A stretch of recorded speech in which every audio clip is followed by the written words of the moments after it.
Buenas noches, mi nombre es Carlos Eduardo Verano, estudiante del programa de Relaciones Internacionales y Estudios Políticos a Distancia de la Universidad Militar. En la noche de hoy voy a desarrollar la segunda fase de la tercera actividad de la materia Seminario de Investigación. A continuación voy a hacer la descripción de los marcos referenciales que utilizaré para el desarrollo de mi investigación. Como primer punto, el marco teórico. El presente trabajo evidencia la importancia de los derechos humanos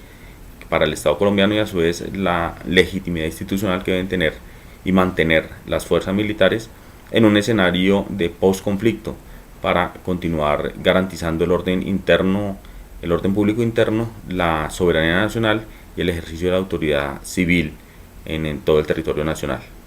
Los derechos humanos se conciben como el conjunto de normas y principios jurídicos que derivan por su propia naturaleza de la condición y de la razón humana, siendo estos unos principios inmutables y universales. La instrumentalización de estos derechos se realiza a través de la Declaración de Derechos Humanos como documento complementario a la Carta de Naciones Unidas, esto en el plano internacional. Ahora, en el plano nacional tenemos que la Constitución Política Colombiana de 1991 introdujo en el bloque constitucional la garantía y el respeto por los derechos humanos como un mandato constitucional. Cabe destacar que por los 50 años de conflicto degradado entre el Estado colombiano y especialmente las guerrillas de las FARC y el ELN, Colombia ha entrado en una dinámica que se ha acogido sus fuerzas militares amparadas bajo los derechos, el derecho internacional de los derechos humanos para garantizar el uso debido de la fuerza por parte de sus miembros en el restablecimiento del control del orden público interno. De esta manera se ha desarrollado una política integral de derechos humanos que se materializa a través de un manual único pedagógico para derechos humanos y derecho internacional humanitario que se divulga y se divulgó a todos los miembros de las fuerzas militares pensando en ese estado de confrontación para la garantía y salvaguarda de estos derechos.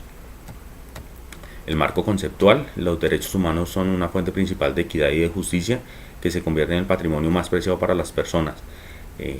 Los derechos humanos se instrumentalizan a partir de la Declaración de los Derechos Humanos por parte de Naciones Unidas. Posteriormente se crea a través de los convenios de Ginebra el derecho internacional humanitario y a través de los protocolos adicionales, el protocolo 2 específicamente, regulan esa condición de defensa y protección de derechos humanos en estado de conflicto. La responsabilidad de garantizar los derechos humanos recae directamente en el Estado y en sus agentes que tienen que garantizar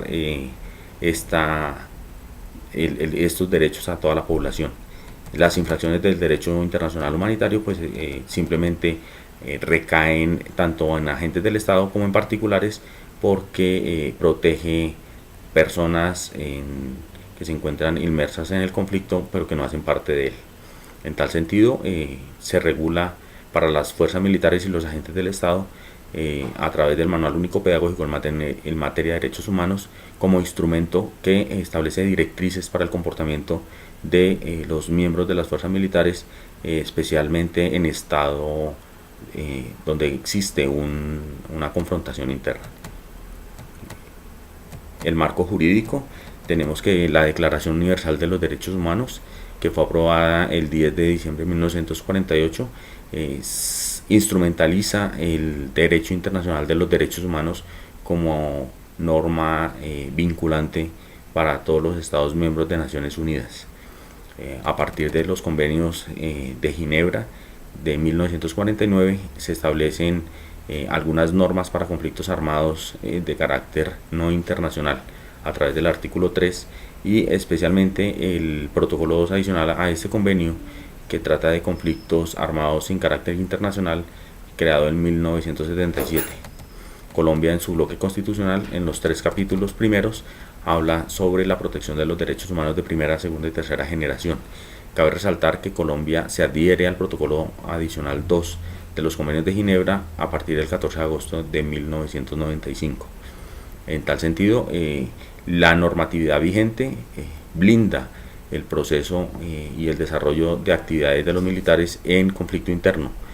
pero para un escenario de posconflicto solamente existe una directriz derivada o generada por el Ministerio de Defensa Nacional, que es la directiva ministerial número 015 del 22 de abril del 2016, donde habla de la definición de grupos que pueden ser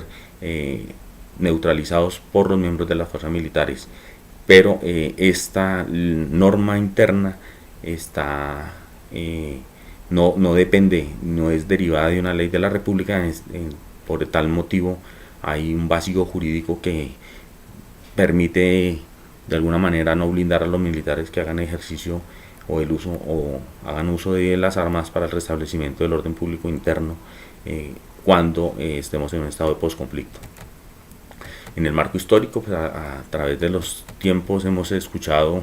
y hemos leído algunos documentos que tratan de derechos humanos. El cilindro de Ciro tras la conquista de Babilonia, 5 siglos antes de Cristo, el pacto de los virtuosos, que hablaba de derechos humanos en el año 590 después de Cristo, la Declaración de Independencia de los Estados Unidos, que trata de la protección individual de los derechos humanos, que aparece en 1976, y el documento Declaración de los Derechos del Hombre y del Ciudadano en 1973, que se establece como pieza angular para la creación de la Declaración Universal de los Derechos Humanos, que se convierte en hoja de ruta para garantizar estos derechos como norma internacional y como instrumento a partir de la implementación de derechos humanos y derecho internacional de los derechos humanos. Sin embargo, pues Colombia ha establecido algunos lineamientos jurídicos para garantizar el uso legítimo de la fuerza por parte de los miembros de las fuerzas militares que contrarrestan la amenaza, especialmente por los grupos al margen de la ley, las guerrillas de las FARC y del ELN. Pero toda esta normatividad vigente hasta el momento se encuentra expuesta a un cambio radical a partir de la firma del acuerdo y la implementación de estos acuerdos entre el gobierno nacional y la guerrilla de las FARC. Por eso se hace tan importante empezar a verificar qué norma puede ser establecida para que las actuaciones de los miembros de las fuerzas militares no vayan a ser juzgadas bajo la óptica de derechos humanos, que pueden deslegitimar el uso de la fuerza de esos agentes del Estado en el restablecimiento del orden público interno, y pueden acarrear sanciones internacionales muy graves para el Estado colombiano y deslegitimar las fuerzas militares ante el pueblo. Luego de esta descripción de las características más relevantes de los de los marcos que se van a utilizar en esta investigación, pues queda claro que estos enfoques son pertinentes a los temas planteados, porque dan respuesta tanto a la pregunta de investigación como a los objetivos expuestos, objetivos generales, objetivos específicos de mencionada investigación. Muchas gracias.